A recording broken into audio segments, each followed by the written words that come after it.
a flood that annihilated the borders between the heavens and the earth.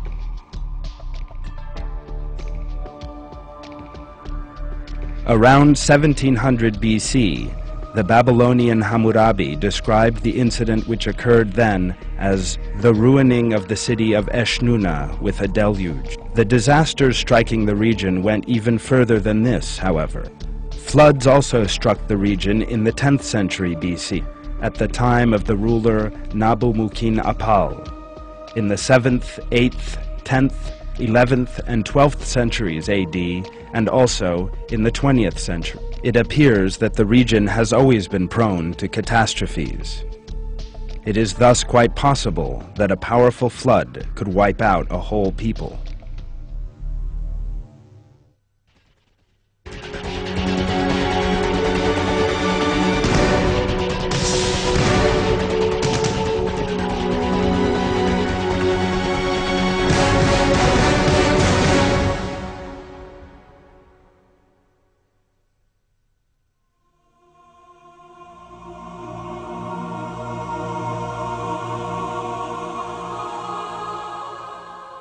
Archaeologists have conducted a great deal of research in order to find traces of Noah's flood which affected Mesopotamia, and have uncovered such traces, and in 4 cities at once.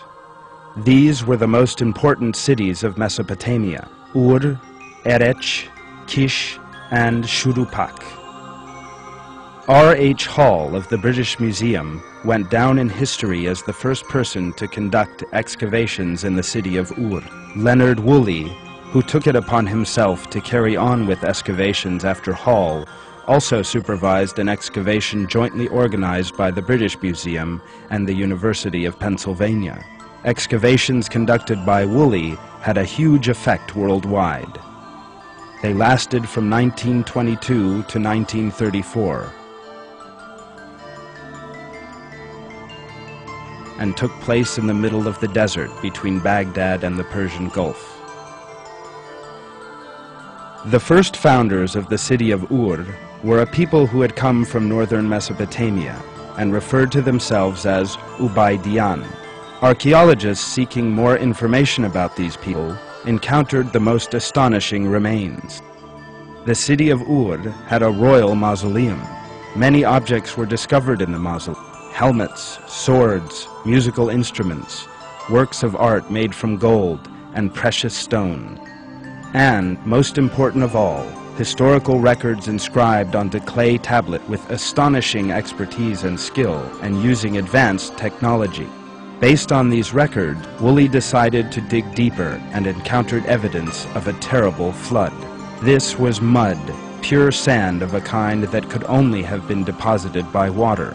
When the excavations reached a depth of 2.5 meters, earthenware bowls emerged from underneath a layer of pure clay. The conclusion was obvious. These facts were a clear indication that the city of Ur was one of those struck by the flood.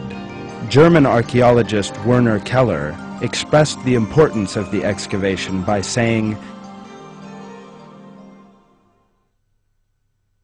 that the findings of city remains beneath a muddy layer in the archaeological excavations made in Mesopotamia proved that there was a flood there.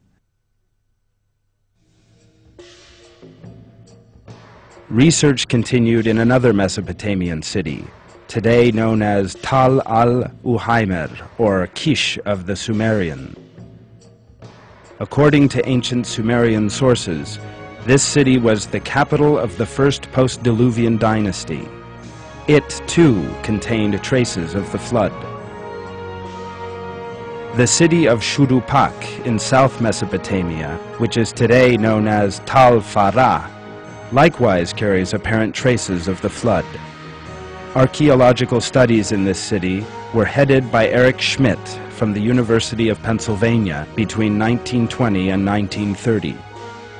Traces of a civilization that had flourished in the region between 3000 and 2000 BC were found in these excavations. It appeared from the cuneiform inscriptions that the people of the region were culturally quite advanced. The main point is that a terrible flood was seen to have occurred in this city around 3000 to 2900 BC. According to the account of another archaeologist, Sir Max Mallowan, 4 to 5 meters below the earth, Schmidt had reached a yellow soil layer formed by flood, made up of a mixture of clay and sand. This layer was closer to the plain level than the tumulus profile, and it could be observed all around the tumulus. The latest place shown to have been affected by the flood is the city of Erech to the south of Shudupak. Today the city is known as Tal al-Warqa. In this city, just as in others, a flood layer can be seen. This flood layer is dated between 3000 and 2900 BC, just like the others. Assessment of the evidence obtained from the finished study revealed that the flood area stretches approximately 160 kilometers from east to west and 600 kilometers from north to south. This shows that the flood covered the whole Mesopotamian plain. At the moment of the flood, the rivers Tigris and Euphrates, which run the entire length of Mesopotamia, burst their banks, and a terrible flood resulted when the river waters combined with the heavy rainfall, just as is revealed in the Quran. So we opened the gates of heaven, with water pouring forth, and we caused the earth to gush forth with springs, so the waters met and rose to the extent decreed.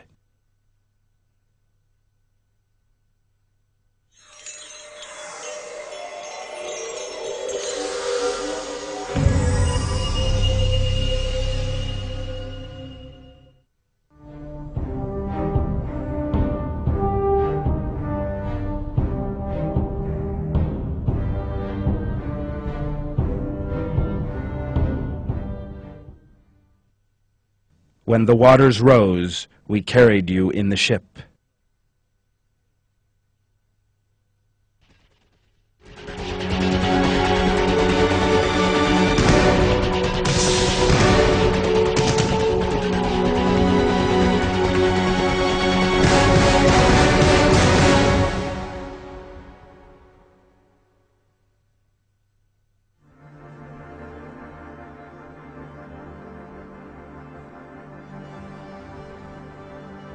As we have seen, archaeological and historical findings show that Noah's flood was a localized one, just as indicated in the Quran. The view held by commentators on the Old Testament that the flood engulfed the whole world lacks any scientific basis. Moreover,